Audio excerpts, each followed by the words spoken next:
I'd like to protect as much of the land as we possibly can. Today is June 1, 2015.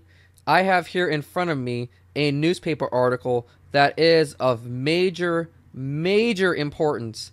I cannot stress how important this newspaper article actually is. I picked it up last weekend. It is dated Sunday, May 24, 2015, and I was so shocked at the pictures that are in this article that I didn't even know what to think of it or how to even report it to you, so I decided to wait. And as things usually pan out for me, because I waited, I ended up getting the most ridiculous footage I've ever gotten that was blatantly Agenda 21, which I've posted on this channel, which I will show you again, and that footage goes in line perfectly with this article. So the article is titled, Keeping Nature Near the City, and it moves on to the next page, big article. And then here's the maps that I'm telling you about, and we'll get into those in a second. But before we get into these maps, this is the Rim of the Valley corridor, which is in my area, not directly in my area, but it is within driving distance about an hour away.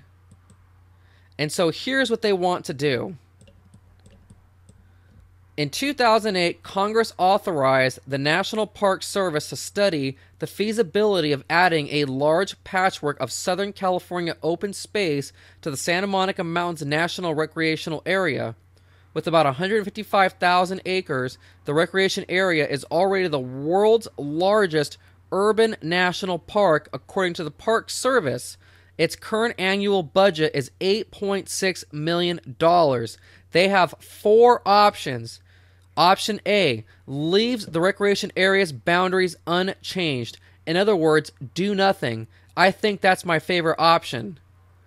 B, the Park Service would develop conservation partnerships with other agencies and landowners in the study area. The one-time cost of that effort can range from $500,000 to $700,000. Option C, this option, the agency's choice, would append 173,000 acres to the Santa Monica Mountains National Recreation Area. So this is the National Park Service. This is what they want to see happen. Then we have option D. This is favored by Democratic Representative Adam Schiff and his supporters. This option would add about 313,000 acres, excluding any land in the Angeles and Los Padres National Forests and the newly created San Gabriel Mountains National Monument, which would continue to be managed by the U.S. Forest Service. This option would add as much as $3.4 million in cost to the agency's annual budget.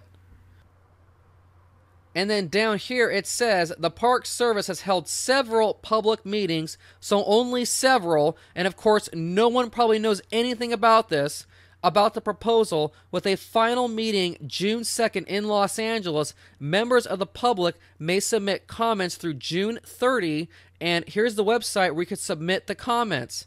So remember, here's option D. This is what Adam Schiff wants, and lately everything that Adam Schiff, Judy Chu, and company have been wanting, they have been getting. And so we're going to focus this video on option D because the politicians that are friends with Obama, this is what they want. So this is the map right here. This is option C. This is option D. Remember, this is the option that the hardcore environmentalists want. This is the 300,000 acres of land they want to steal from the public. So this tan color here is the proposed expansion area. The green is other federal, state, and local protected areas. And this dotted line is the study area, which is what they want to protect. So let's see a closer view of option D. So here's the map right here. And as you can see, these dotted lines, this is the area they want to protect from you. This is the whole 300,000 acres right here. And look at this. We have some areas inside the protected area that are not going to be protected. And as you can see, we have Burbank and Northridge, which are some big city type areas. And this is the proof right here that people are going to literally be trapped in these cities. It's right here in the newspaper. They are putting it right in your face that if you live right here, you're going to be surrounded by parks and wildlife. If you live here, the same. If you live here, and how are you ever going to get from here to here or from here to here? Because they have told us that you will be trapped where you live. On the 1% of the land, is that what you said, 1%? It's going to house them all together there, and they're going to love doing it because you're going to have a coffee shop on every corner, and you're going to have, all of everything they need self-contained in these little urban villages, which are absolutely essential because traffic congestion will stop them from ever leaving their village. Right. We see it today already. It's very hard to get our dean to come out of Santa Monica. He's sort of trapped on other side of the 405. This right here is the entire ball game. I don't know how to make this any more clear than by showing you this map and by showing you that clip. This right here is Santa Monica, and where they were located in that lecture was over here in downtown Los Angeles, and he said that he's trapped on the other side of the 405, which is right here. So because that person lives right here on this side of the 405, he can hardly ever make it out to here because he is trapped where he lives. And look at this area, and this area, and this area, and this area. Look at these areas here. There's a forest here. They're constructing the Wildlands project right now as we speak. They want you out of your car. They want you living in transit-oriented development where you live in a high-density building and everything is within walking distance, and you walk, take bikes, and ride the bus everywhere. And because you will not have a car in this nightmare they are creating for us, you'll be trapped inside of this. You will not be able to go here unless you have special permission by the government. And when I say special permission, I'm referring to the fact that if you want to go anywhere outside your little village, you'll have to get on their transportation. So let's see what transit-oriented development actually is. In a great nation like ours, you can't let people do what they want. It has to be coordinated. In a great nation like ours, you can't let people do what they want. It has to be coordinated. This is a video that is going to show you what a transit-oriented development really is. So watch it for a second.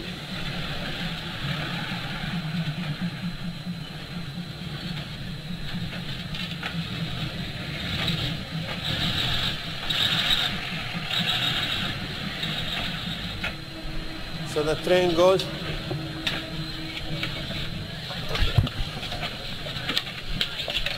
Coming soon to the neighborhood near you, right?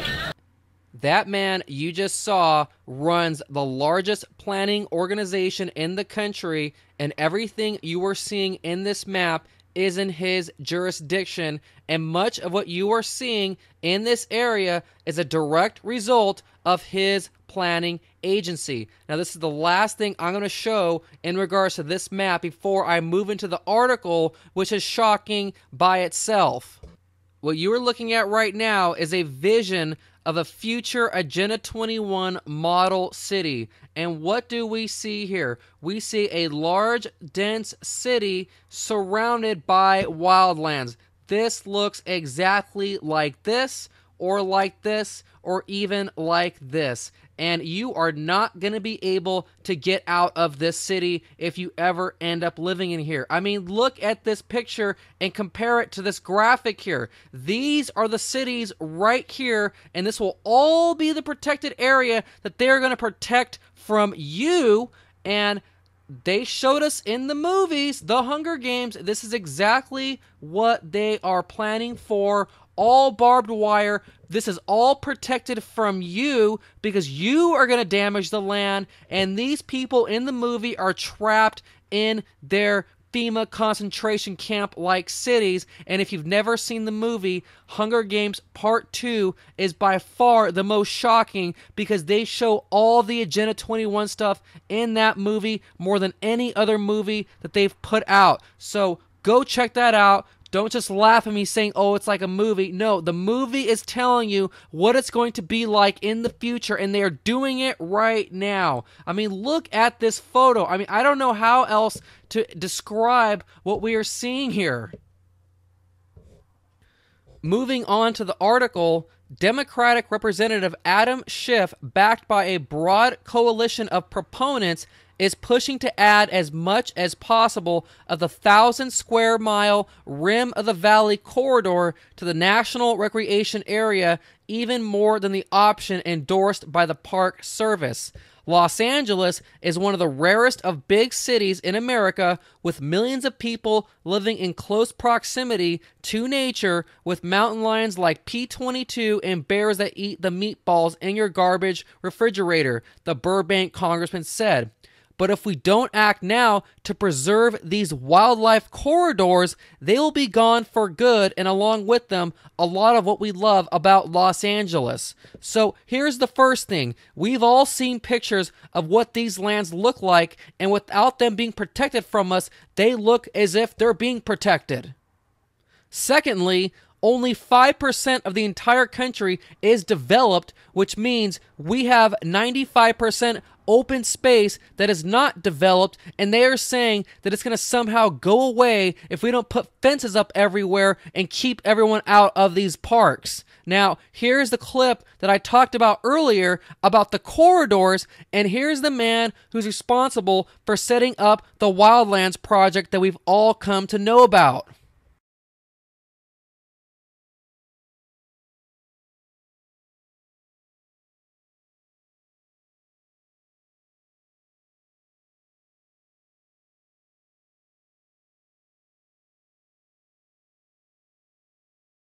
If you've ever driven I-5, you've probably seen the big signs for this. This is really an extraordinary piece of property located on the spine of California, right at the base of I-5 and 99, at the bottom of the San Joaquin Valley. For probably 150 years, it's been kind of a mysterious place, privately owned. Nobody really has had access to it. You may have seen the signs, you may have seen the incredible wildflowers that blanket the western edge along I-5 in the spring. But it's always been very much at the top of the list for conservation in California. And the reason for that is it's the largest private landholding in California, 270,000 acres, 9 times the area of the city of San Francisco. And it's all contiguous and it's all under one owner. It's a huge opportunity for conservation. And this is really the main reason why. You have the San Joaquin Valley ecosystem, you have the southern Sierra Nevada ecosystem, you have the Mojave Desert, and you have the coastal range. All of them come together on the Tejon Range. That means the species interact, both animal and plant. And to have this much land unfragmented and really under the control of one owner that you can get in a room with and sit down and talk to. They are actually doing this. They are actually doing the Wildlands project right now. This is not something that's going to happen someday or deep into the future. This is happening right now. This is not the 2050 date they keep saying. 2050 is what they expect at full implementation. Full implementation takes a long time to get to, so that's why we are seeing them do it right now. Since then, a growing number of urban planners, environmentalists, and psychologists have argued that human beings have a fundamental need for access to nature, and that this need has grown as people have clustered amid the concrete, asphalt, and steel of cities. So not only are they putting you in these clustered, trapped cities, but they are socially engineering how you're going to spend your free time. They are telling you in this article that you'll be spending your free time playing out in the woods, and they're always saying that we have to have access to all these things, but the reality is those areas they want to protect, you can go there right now and not pay a cent, but they claim that by forcing you to pay or by cutting it off completely, they are providing access. Budget hawks and landowners, so the people that are against them, they are calling budget hawks, meanwhile contend that preservation would be too costly, come with too many onerous restrictions, and threaten property rights. The rim of the valley territory that the Park Service studied circles not just the San Fernando Valley, but also the Conejo, Simi, La Crescenta, and Santa Clarita valleys in Los Angeles and Ventura counties. Advocates say adding acreage to the National Recreation Area would help preserve forests, fossil beds, and craftsman neighborhoods and provide safe pathways for bobcats and pumas increasingly hemmed in by development and highways. So those red sections you saw on the U.S. map, the wildlands map, they're actually setting aside all that land for the animals, and they actually admit it over and over and over again. And what this means is that the animals will have more access to the land than you or I will, because humans are evil and we are the scourge of the earth and we need to be eliminated. Now look at this. We have multiple color highlights because of how bombshell all this is. The designation, they say, would make the land available for future generations of city dwellers. So anytime you see the words future generations, that is Agenda 21, because in the definition of sustainable development is the word future generations. And the definition of sustainable development is meeting the needs of the current generation without compromising the needs of future generations. And what that means is that you have to reduce your standard of living right now so that people in the future have a reduced standard of living. So future generations of city dwellers who need a break from freeway gridlock, hovering news helicopters, graffiti splattered walls, and the neon glare of Popeyes and Big Lots signs. So they're engineering where you're going to live, how you're going to live, they're engineering your transportation, and they're even going to tell you when you need to take a break, how you're going to take a break, and what you're going to be doing on that break. This is the total control grid. These are the controlled cities that I have been warning you about for a while now. But proponents of property rights and public use of public lands, so there it is right there. They're saying proponents of public use of public lands, but they claim if they take the land from the public, that will give more access. And they counter that the proposal could limit their ability, for example, to extract oil and minerals and drive or bicycle off-road. Well, in terms of driving or going off-roading, yes, you will have less access because they will tell you when you are allowed to do that, whereas right now you can do it anytime you want. So here we have the Agenda 21 Sierra Club. Some Sierra Club members, he said, are so intent on returning land to some imagined pristine state that they want people to stay home and watch nature on TV. I think it's asinine, he said, to turn this country back into what it was a long time ago. Then, here's the big lie. So far, the public has weighed in heavily for putting as much rim of the valley land as possible under the National Park Service umbrella, according to Rep. Schiff's office. So the big, giant, globalist environmentalist that wants to protect all the land from you is claiming that there is huge support to protect as much of the land as humanly possible, as Jerry Brown would say. Anything we can do to make sure people have contact with green spaces on a regular basis is going to improve their health. So because we have the collectivist, communist Obamacare system, now it is the duty of the government to keep us healthy. And they are telling us that their solution to us having more contact with green spaces is to lock us up in controlled cities when they let us out when they feel like it. But guess what? In the distant future, long, far away from now, 50, 60, 70 years from now, it will be like Hunger Games and you won't be allowed to go out into the green areas. Making that more accessible for urban kids in particular and their families, he said, is really important. And that's what this is really all about. These are the racist policies of our government. They say that we have to reverse everything that we've seen in the past and that the white people now have to suffer, and the urban people, the non-whites, the minorities as they call them, because there is a federal definition of the term minority, they get access to everything. So in the future, whites who can have it for free right now will pay to go into these parks, and the urban people, the minorities, they can get it free right now as well, but the government wants to arrange for that free to happen right now so that other groups can pay. Don't believe me? Here's the proof that our government is pushing racist policies. I may be white, I may not be low income, but the fact of the matter is that doesn't mean that everything has to be distributed equally and evenly, because there is such a thing as structural disinvestment and structural racism, and this is what this plan is trying to do. It's trying to contradict centuries of disinvestment.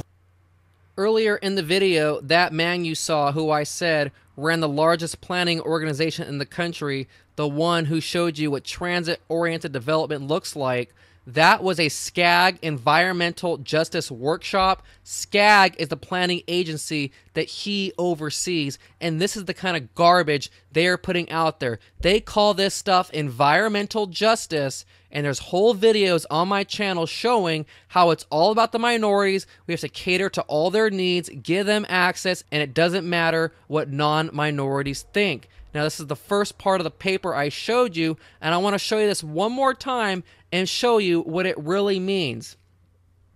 Democratic Rep. Adam B. Schiff, backed by a broad coalition of proponents. So who are these proponents? I guarantee you, if you go out and ask people on the street if they know anything about this, not a single person will tell you that they know what you are talking about. But who are all these proponents? Well, I'm going to show you who all these proponents are. This is a clip from that same lecture of the guy who was showing you how he's building the Wildlands Project. He showed us where he gets all his funding from to protect the land. And these are probably Adam Schiff's proponents as well. Amazingly successful campaign so far. These are some of the banks that we've met with that typically would fund this project.